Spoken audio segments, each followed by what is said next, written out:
Was, wenn die Sahara keine leere Wüste ist? Was, wenn sie nicht das Ende einer Geschichte ist, sondern der Deckel auf einer verlorenen Welt? Satelliten zeigen unter dem Sand alte Flussläufe, verschwundene Becken und Linien, die am Boden längst ausgelöscht sind. Dinge, die man nicht sieht, wenn man durch die Wüste geht. Aber von oben erscheinen sie wieder, wie Narben auf einer Landschaft, die etwas vergessen lassen wollte. Die einfache Erklärung lautet Geologie, Wind, Wasser, Zeit. Und ja, vieles davon ist wahrscheinlich genau das. Aber diese Erklärung beantwortet nur, wie die Spuren entstanden sind. Nicht wer dort lebte, als diese Landschaft noch atmete.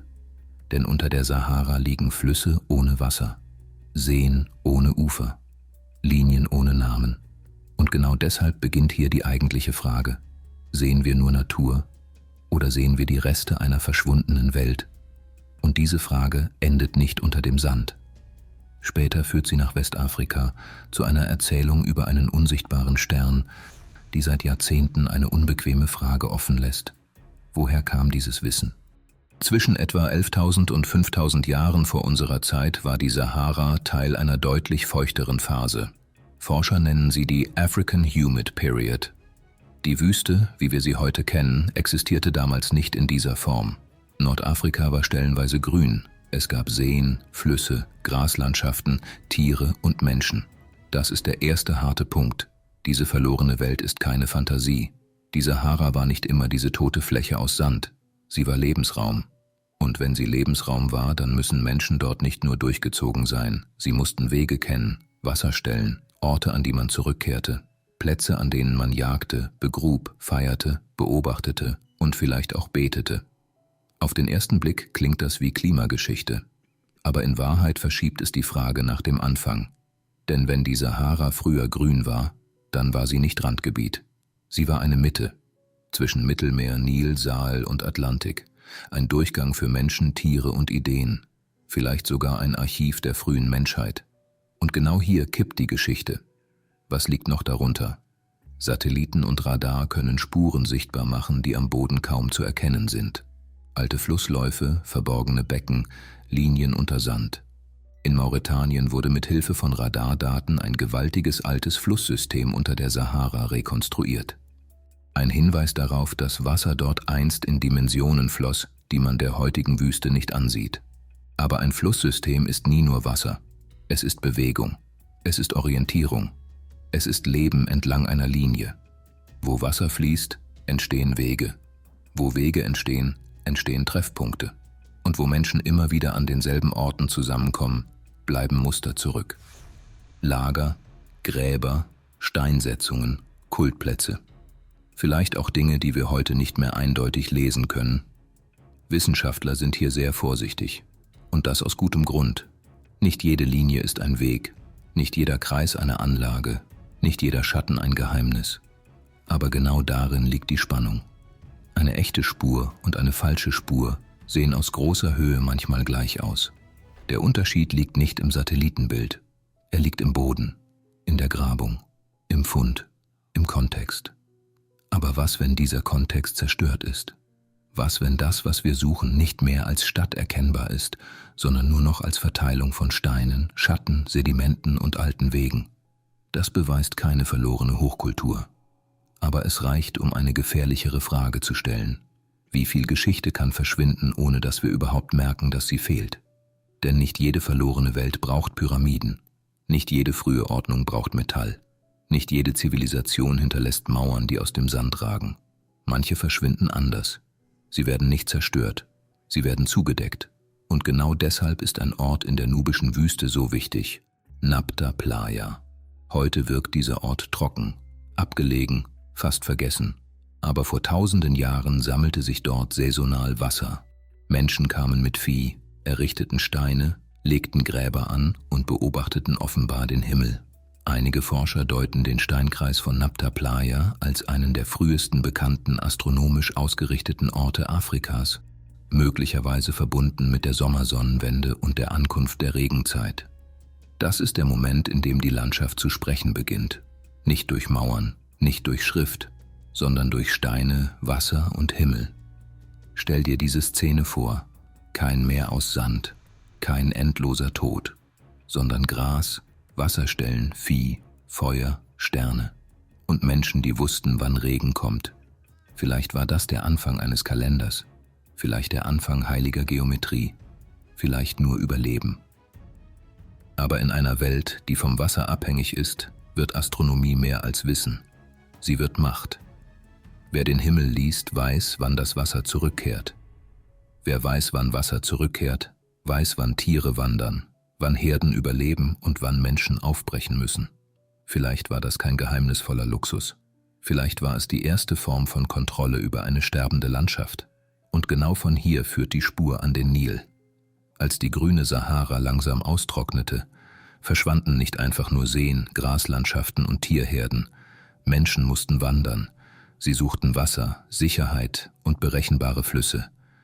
Der Nil wurde zu einer Achse, nicht nur für Nahrung, sondern vielleicht auch für Erinnerung. Ägypten erscheint in unserer Geschichte oft wie ein plötzlicher Anfang. Auf einmal sehen wir Tempel, Königtum, Götter, Rituale, Kalender und Monumente. Natürlich entstand das nicht aus dem Nichts, aber vielleicht sehen wir dort nicht den Ursprung. Vielleicht sehen wir den Ort, an dem etwas Älteres überlebt hat. Vielleicht war Ägypten nicht der Anfang, vielleicht war Ägypten eine Sammelstelle. Was, wenn Menschen aus der sterbenden Sahara nicht nur ihre Körper an den Nil brachten, sondern Bilder, Rituale, Himmelsbeobachtungen und Erinnerungen an heilige Wasserstellen? Was, wenn Ägypten nicht die erste Stimme war, sondern die lauteste, die überlebt hat? Dann wäre die Wüste nicht der leere Raum neben der Hochkultur. Sie wäre ihr verschlossener Hintergrund. Und genau an diesem Punkt wird die Spur riskanter. Nicht, weil etwas bewiesen wäre, sondern weil sie eine Frage öffnet, die seit Jahrzehnten Menschen fasziniert. Was, wenn einige alte Mythen keine bloßen Fantasien sind? Wenn wir die Wüste nicht mehr als leeren Raum sehen, sondern als verschüttetes Archiv, dann müssen wir auch die radikaleren Fragen zulassen. Jene Fragen, die Autoren wie Erich von Däniken seit Jahrzehnten stellen. Haben alte Kulturen wirklich alles allein erfunden? Oder gibt es in ihren Mythen, Bauwerken und Himmelsbezügen Spuren von Wissen, das ihnen fremd erschien? Nicht, weil jede dieser Antworten stimmen muss, sondern weil schon die Frage das Fundament verschiebt. Was, wenn manche Mythen beschädigte Erinnerungen sind? Nicht an Raumschiffe im simplen Sinn, nicht an fremde Götter wie im Kino, sondern an Begegnungen mit einer Ordnung, die frühe Menschen nicht vollständig verstanden. Man muss diese These nicht einfach glauben, aber man darf eine Sache nicht übersehen. Viele alte Kulturen erzählen nicht nur von Menschen, die nach oben schauten. Sie erzählen von Wesen, die von oben kamen oder aus der Tiefe oder aus dem Wasser. Und immer wieder bringen sie Ordnung, Kalender, Sprache, Rituale, Himmelswissen. Vielleicht ist das nur Mythologie, vielleicht ist es symbolisch, vielleicht ist es Erinnerung. Genau hier führt die Spur nach Westafrika, zu einer Überlieferung, die seit Jahrzehnten nicht zur Ruhe kommt. Die Dogon-Erzählung um Sirius. Bekannt wurde sie vor allem durch Marcel Griol und Germaine Dieterlen. Nach ihren Berichten verfügten bestimmte Dogon-Priester über besonderes Wissen um Sirius, sogar um einen unsichtbaren Begleiter, der später mit Sirius B gleichgesetzt wurde. Und Sirius B existiert tatsächlich. Ein weißer Zwerg. Dicht. Schwer.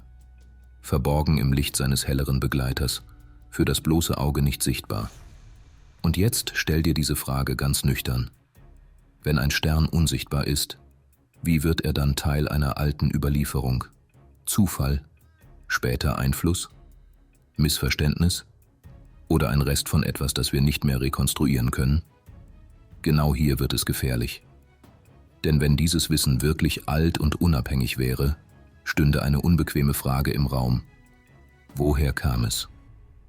Die nüchterne Erklärung. Spätere Einflüsse? Kultureller Kontakt, Missverständnisse, Übersetzungsprobleme, vielleicht auch Projektionen der Forscher selbst. Das ist zwar kein Beweis für Besucher aus Sirius, aber es ist ein Hinweis auf ein wiederkehrendes Motiv. Wesen aus der Tiefe, Wissen vom Himmel. Ordnung, die nicht einfach erfunden, sondern empfangen wird. In der Dogon-Kosmologie erscheinen die Nommo als wasserverbundene Wesen oder Ahnenmächte. Sie stehen mit Ursprung, Fruchtbarkeit, Sprache, Opfer und kosmischer Ordnung in Verbindung. Aber der entscheidende Punkt ist nicht, ob die Nommo wirklich Besucher aus Sirius waren. Der entscheidende Punkt ist das Muster. Wasser, Himmel, Ursprung, empfangenes Wissen. Vielleicht ist das kein Beweis für außerirdischen Kontakt. Vielleicht ist es ein Echo darauf, wie Menschen verlorene Landschaften, verlorenes Wissen und verlorene Lehrer in Mythen verwandeln. Und genau hier schließt sich der Kreis zur Sahara. Wenn eine grüne Welt austrocknet, verschwinden nicht nur Seen und Tiere. Es verschwinden Orte, Wege, Rituale, Zusammenhänge. Die Menschen wandern weiter, aber sie nehmen nicht die ganze Welt mit, nur Bruchstücke. Ein Stern, ein Wasserwesen, ein Lehrer, eine Erinnerung an Ordnung. Vielleicht wurden aus verlorenen Landschaften Mythen, vielleicht wurden aus früheren Lehrern Götter, vielleicht wurde aus Geographie Ursprung und vielleicht wurde aus einer alten grünen Sahara ein verschlossenes Gedächtnis unter Sand. Liegt unter der Sahara eine verlorene Stadt? Vielleicht ist diese Frage zu klein. Vielleicht sollten wir fragen, ob dort ein verlorenes System liegt. Keine einzelne Superzivilisation, kein Atlantis aus Sand, nicht unbedingt Aliens, sondern ein zerbrochenes Netzwerk aus Wasserwegen, Kultplätzen, Jagdrouten, Sternbeobachtung, Tierkult, Migration und Erinnerung. Eine Welt vor der Wüste. Vielleicht war diese Welt älter als die Ordnung, die später am Nil sichtbar wurde. Vielleicht ist Ägypten nicht der Anfang, sondern das Echo einer grünen Sahara, die starb. Und wenn eine Kultur ihren verlorenen Ursprung nicht mehr erklären kann, gibt sie ihm ein Gesicht, einen Gott, einen Ahnen, einen Nommo, ein Wesen vom Himmel, einen Lehrer aus der Tiefe.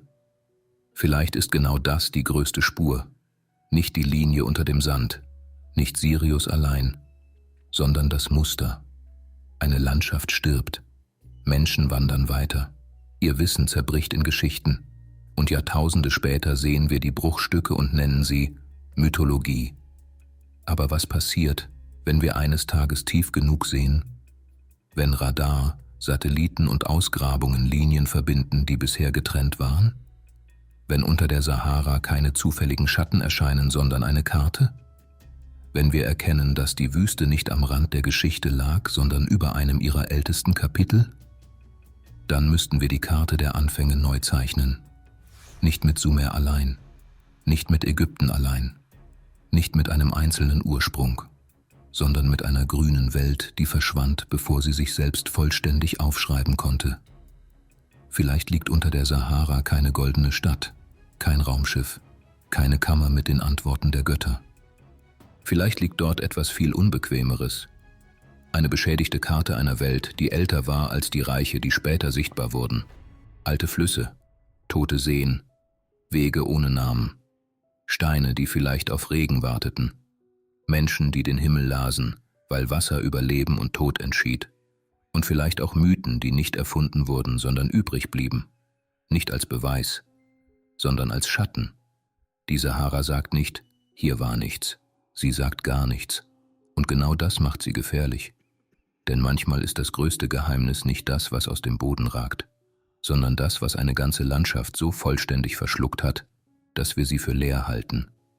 Wenn du weiter unter die Oberfläche alter Zeichen sehen willst, folge Schatten und Symbole. Denn vielleicht zeigt der Satellit nicht die Antwort. Vielleicht zeigt er nur den ersten Riss im Deckel.